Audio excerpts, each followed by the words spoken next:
So I was playing, I got a new battery for the Audi and for the Mini. They're the same battery, which is convenient, because I was thinking that maybe the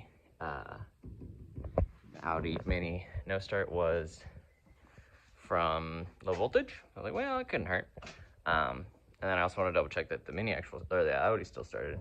You don't need the head gasket and it's blowing a bunch of smoke and drinking a bunch of water.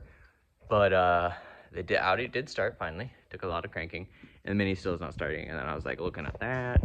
Oh well, maybe I can fix it real quick. And my brother was diagging a little bit and trying to figure out why it wouldn't start. It's just crank no start. But I don't really remember what that was about. Anyway, so I was looking again at it, and it still cranks no start. But then it sounds like it could be a number of relays, like for the engine control module or the fuel pump. I'm like, oh, well, those would be pretty easy. I'm like, oh, well, maybe I just replace all those. I don't know. So, but anyway, I was getting distracted. I have a bunch of stuff to do on the truck. Well, not a bunch of stuff to do. Got the passenger side, 3 of the passenger side injectors to replace, and then got a bunch of stuff to put out of a trailer into the shop and do a bunch of tightening in here. I think those are more important, but it'd be nice to get the Mini working too.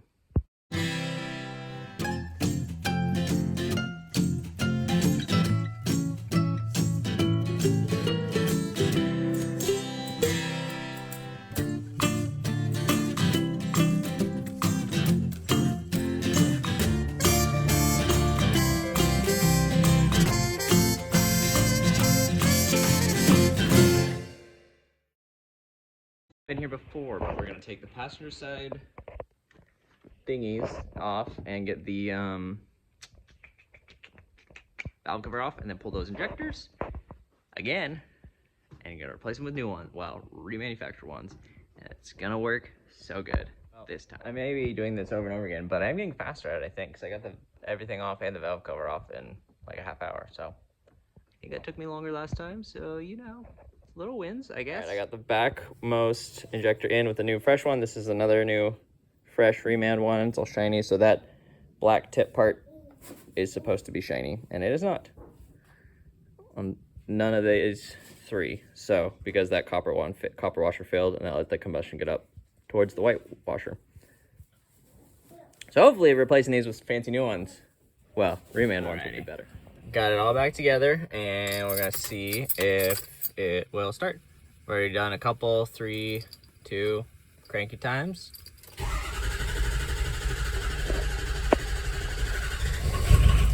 Oh yeah, that's a startup. That was a lot less cranky than last time, but that was also because last time I did the fuel filter, but I'm seeing a whole lot less smoke out back. Oh, we'll see.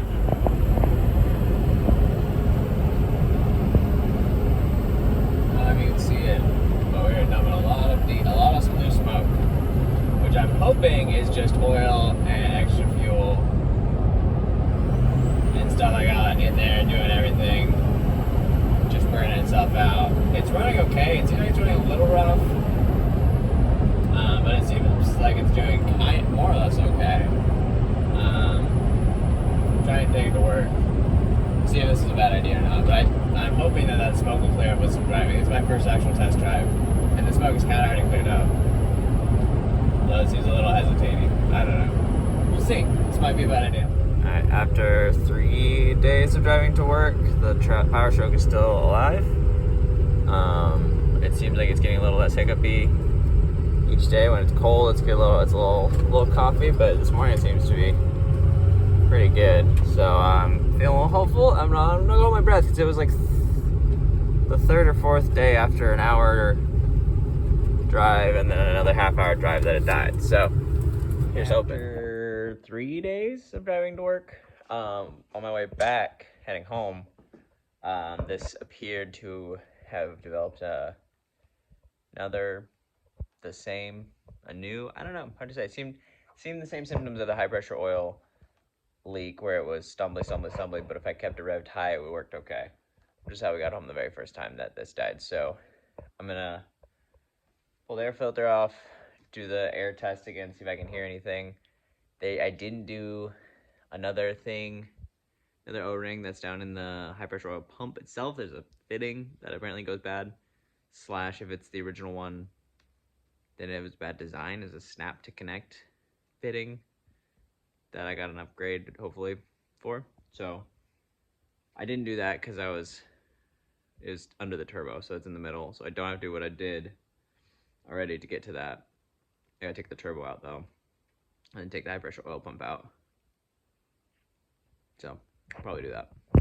My pile of Rock Auto boxes is growing. Got a nice big batch of shipments today. Stuff for the Jeep, stuff for the Maverick. I'm gonna try to slap on the ignition stuff, which I think is all in here for the Maverick, real quick, and then do some of the cheaper stuff, and then back on the power stroke. So that seems to be broken again.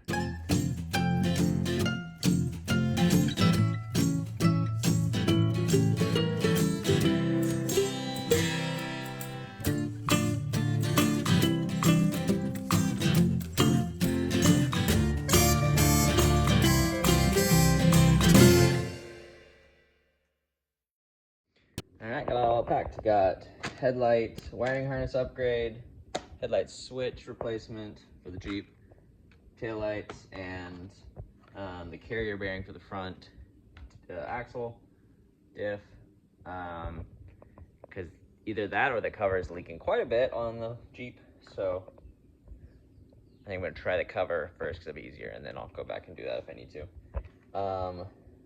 Float for the carb, wire plug for the coil cap, distributor cap, spark plug wires, 6 spark plugs, 1 spark plug. Interestingly enough, I ordered this fairly late at night. I don't know, that's a really good excuse, but I ordered 8 spark plugs for this 6-cylinder engine. And the 6 of them all came from the same spot. The single one, the other 2 came as singles from two different locations. So spark plugs came from 3 places, and the last 2 were the singles, which I'm sure added to my shipping, which was expensive. So now I have 2 backup spark plugs in case 2 of them go bad for some reason. But I figured Motorcraft was a good choice. So now I got extra Motorcraft just for funsies. I'm gonna slap all this ignition stuff in the Maverick.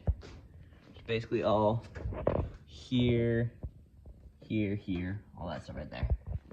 And that'll get all, maybe it'll run better. I don't think it will. I'm pretty sure it's not with the car, but it can't hurt to have happy ignition stuff, especially for like 60 bucks. Like a really easy tune-up. It's the first plug, old one, new one. That one doesn't look too bad. It looks used, obviously, but well, we'll see how big a difference it makes. Got the new coil in down there. Had to splice in a new wire cap thingy. The green, it snapped on. And then we're gonna do the cap, this cap, and get the wires all going to the right spot. Huh. Well, this looks like this is what, number 4? 4, that one. And that is, it's not focused. Focus. Well, that is crusty. It's completely carved up on one side, which would kind of make sense why it drove for a while and died on Bridget, maybe. My wife.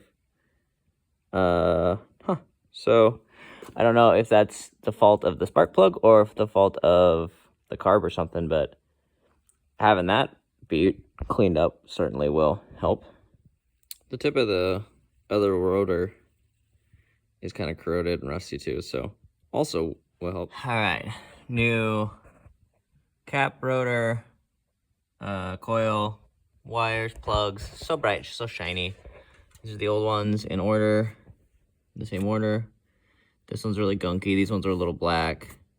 These ones look like they're a little fine. So, well, I'm gonna start it up, see what it does.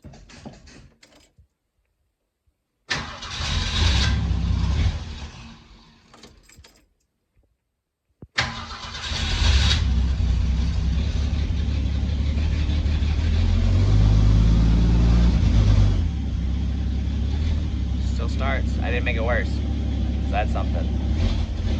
Still stumbling. So that apparently wasn't the only problem. but it's gotta be better.